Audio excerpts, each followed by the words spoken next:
మైసూరులోని అవధూత దత్తపీఠంలో మరో అద్భుత దృశ్యం ఆవిష్కృతమైంది. ప్రపంచంలోని అత్యంత అరుదైన 10,836 బోన్సాయి వృక్షాలను ఒకే చోట చేర్చడంతో గిన్నిస్ బుక్ ఆఫ్ వరల్డ్ రికార్డ్స్లో చోటు సంపాదించుకుంది. ఇన్ని అరుదైన వృక్షాలు ఒకే చోట చేరటమే కాదు, వనదుర్గ వృక్షశాంతి యజ్ఞం సైతం నిర్వహించారు శ్రీ సచ్చిదానంద స్వామీజీ.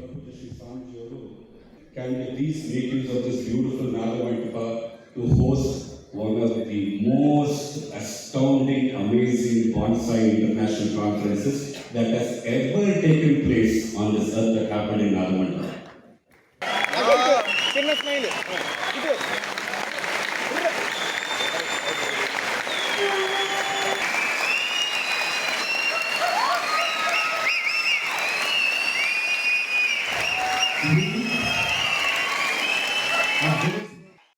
పది రోజుల నుంచి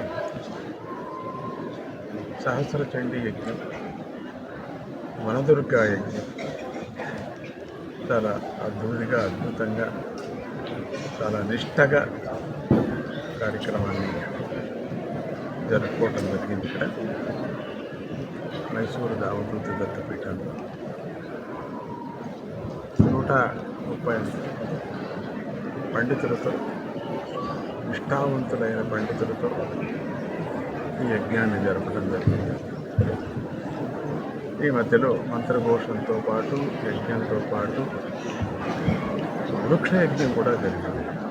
అంటే 10,800 వరకు కూడా బాన్సాయి వృక్షాలు ఇక్కడ ప్రధానంగా అర్చన కూడా జరుగుతుంది.